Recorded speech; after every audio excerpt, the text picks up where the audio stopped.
ವರದಳ್ಳಿಗೆ ನಾನು ವಸ್ತಾರೆ ಅಪರ್ಣ ಎಲ್ಲ ಹೋಗಿದ್ವಿ. ಹೋದಾಗ ಅಲ್ಲಿ ಯಾರೋ ಒಬ್ರು ನನ್ನನ್ನು ಕೇಳಿದ್ರು, ಅವ್ರನ್ನ ಕೇಳಿದ್ರು, ಇವ್ರು ನಿಮ್ಮ ಅಮ್ಮನಾ ಅಂತ ಕೇಳಿದರು. ಅಯ್ಯೋ.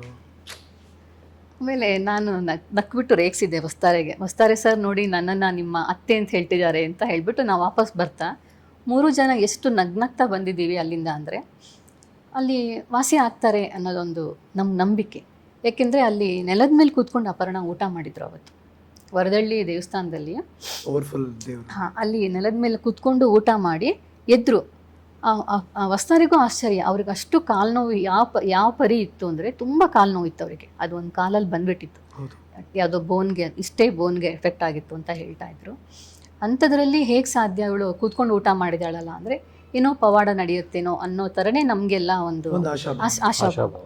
ಅದಕ್ಕೆ ಸರಿಯಾಗಿ ಅಲ್ಲಿ ಏನೋ ಒಂದು ಕಾಯಿನ್ ಅಂಟಿದ್ರೆ, ಗೋಡೆಗೆ ಅಂಟಿದ್ರೆ ನಾವು ಹರಿಸ್ಕೊಂಡಿದ್ದು ನಡೆಯುತ್ತೆ ಅಂತ ಹೇಳ್ತಾರೆ ಅಂತ ಅಲ್ಲಿ ಜನ ಎಲ್ಲ ಪ್ರತೀತಿನ ಹೇಳಿದರು. ಸರಿ, ನಾವು ಹೋಗೊಂದು ಕಾಯಿನ್ ಅಂಟಿಸಿದ್ವಿ, ನಾನು ವಸ್ತಾರೆ ಇಬ್ರು. ಅದು ಅಂಟ್ಕೊಳ್ತು ಆಯಿತಾ. ಅಂಟ್ಕೊಂಡ ತಕ್ಷಣ ಕರೆದು ತೋರಿಸಿ, ನೋಡಿ ಇದು ಕಾಯಿನ್ ಅಂಟ್ಕೊಂಡಿದೆ.